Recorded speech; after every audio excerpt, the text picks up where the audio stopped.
The Book of the Fallen Guardian of the Reefs. Many years after the riptide phenomenon, the depths have lived and thrived in peace. And it was all made possible with the sacrifice of the black-tipped guardian, Deliciarin. If it weren't for her, standing in between her people in the darkness that rippled through the murky depths, sea folk would be but a part of history, should evil even bother to remember their kind if it had triumphed.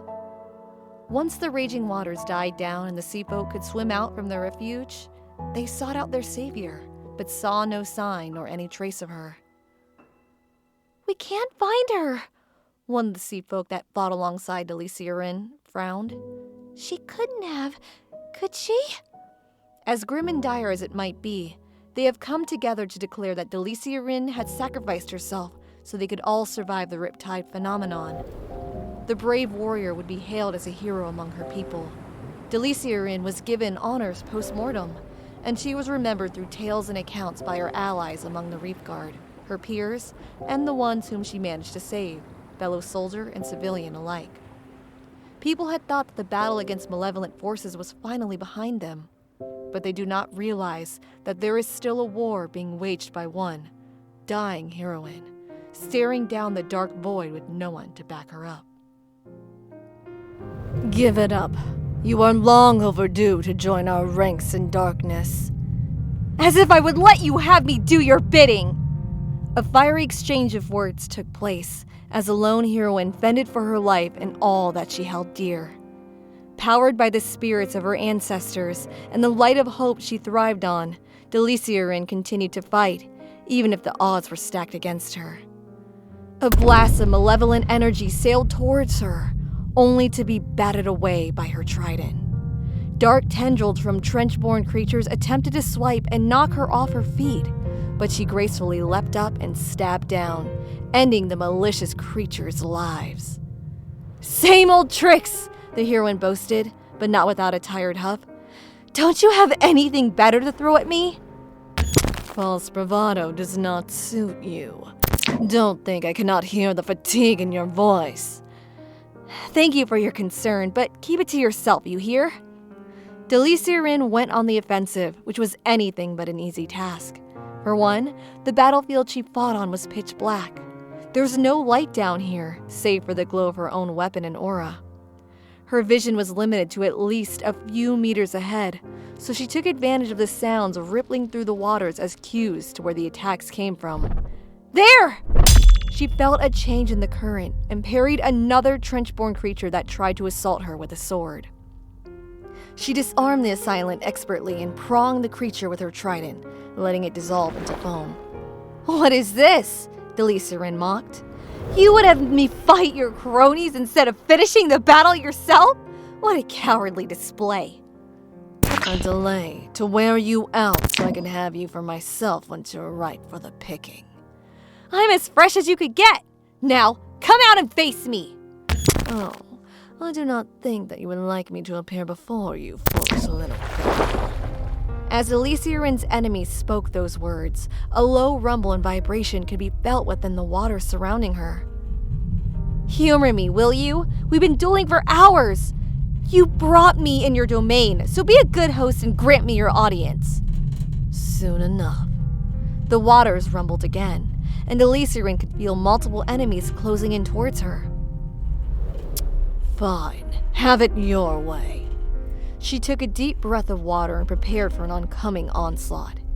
She willed the spirits of her ancestors to give her strength, and her beckoning was answered.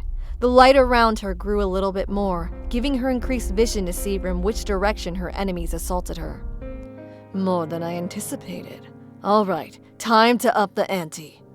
Deliciarin focused her energy into her trident. Raising it upwards, she let out a triumphant shout and impaled the ground with force. A blast of light erupted from the ground she struck, and a burst of blessed water erupted like a geyser, dissolving a great number of her enemies that surrounded her. Despite her efforts, the wave of enemies seemed never-ending. Deliciarin would soon feel battle fatigue, but she pushed her doubts aside and stood her ground.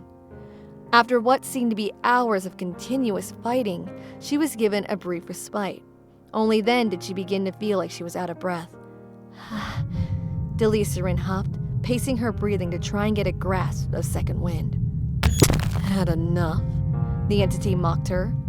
Not quite enough, you monster. As long as I live, I will keep fighting for the betterment of all the sea folk. Even if the memory of your sacrifice has now been long forgotten across the years. Years?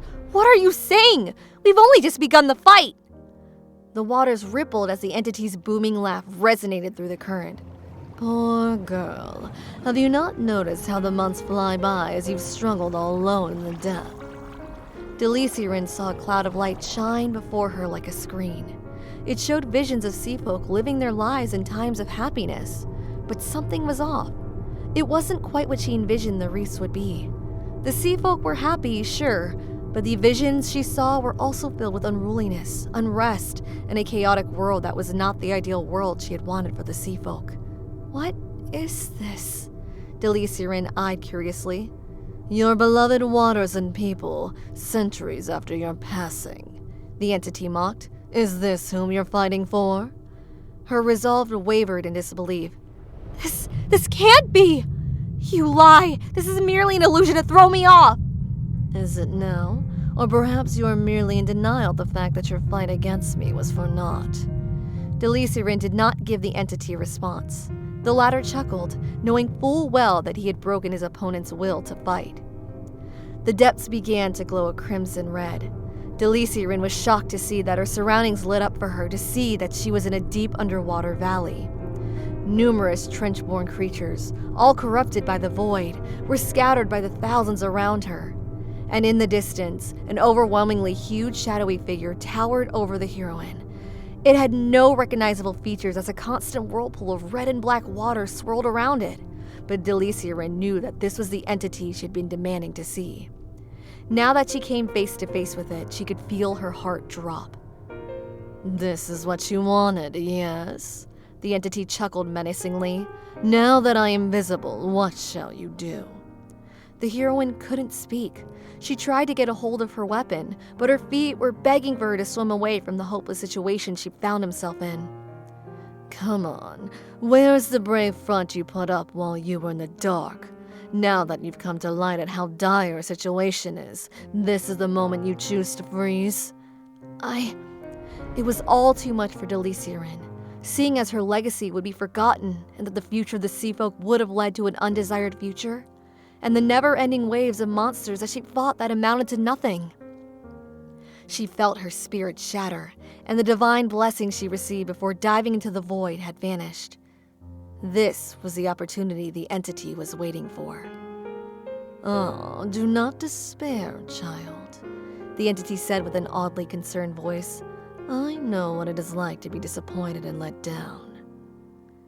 Deliciarin was unwilling to respond, but that didn't stop the entity from communicating with her. To be forgotten, for your sacrifice for a better future be taken for granted.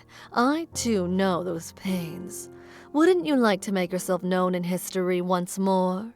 Something to tell them that they shouldn't have forsaken your legacy in blood. Crimson mist began to swirl around Deliciarin. At first, she panicked and swung wildly at her surroundings, but something about the mist smelled oddly sweet and comforting. She was enamored, causing her to drop her trident and take a relaxed breath.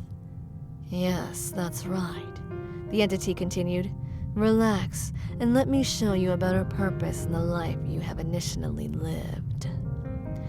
Deliciarin felt comfort as the mist fully enveloped her. She could feel a tingle from her body, but it was a pleasant one.